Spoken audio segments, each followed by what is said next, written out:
The Quilt Story by Johnston and Tomie dePaola. A little girl's mother made the quilt to keep her warm when the snow came down, long ago. She stitched the quilt by a yellow flame, humming all the time. She stitched the tails of falling stars, and she stitched the name Abigail. Abigail loved the quilt. She wrapped it round her in the quiet dark and watched the winter skies. Sometimes she saw a falling star. Sometimes Abigail played in the woods near her home. She had tea. Her dolls had tea. And the quilt had tea. All over it.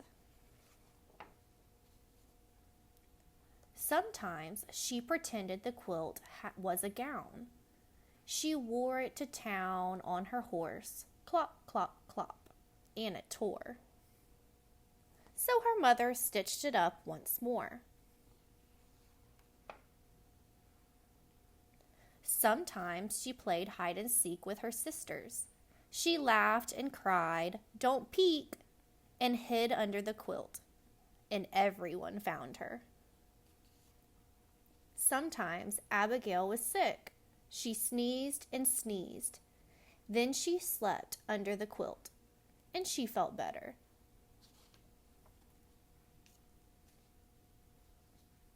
One day, Abigail's family moved away, across wide rivers and over a rocky, hard trail. The quilt went too, not stuffed in trunks with the blankets and clothes. It kept the little girls warm from the wild winds, warm from the rain, warm from the sparkling nights. They built a new house in the woods. Abigail's father built it with his hatchet. Chop, chop, chop. He built her a new bed. Chip, chip, chip. He made her a new horse, too. He worked until curly shavings covered the floor, and everyone sneezed and said, "Welcome home," and was glad. And Abigail felt sad. New house, new horse, new bed. Everything smelled of fresh chops and chips. Everything but the quilt. So her mother rocked her as mothers do, then tucked her in. And Abigail felt at home again under the quilt. One day, when the quilt was very old and very loved, Abigail folded it carefully and put it in the attic. Everyone forgot it was there. A gray mouse came and loved the quilt. Her babies were born on top of it. They grew fat and gray in the warm stuffing. When they got hungry, they ate a falling star.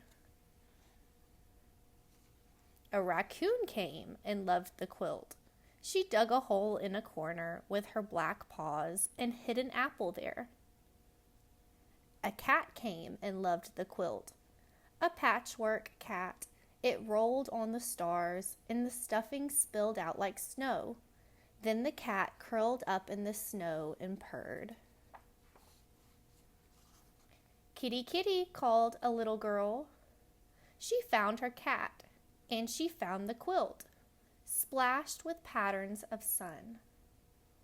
The little girl wrapped the quilt round her, and she loved it too. "Can you make it like new?" she asked her mother. Her mother patched the holes. She pushed fresh stuffing in. She stitched long tails on the stars to swish across the quilt again. One day, the little girl's family moved away, across miles and miles of pavement and snaking gray highways. They found a new house, freshly cleaned, freshly waxed, freshly painted, white. They unpacked and unpacked all night. and everyone sneezed on cardboard dusts and said, "Welcome home," and was glad, and the little girl felt sad. Everything smelled of white paint and boxes, everything but the quilt. So her mother rocked her, as mothers do, then tucked her in, and she felt at home again under the quilt.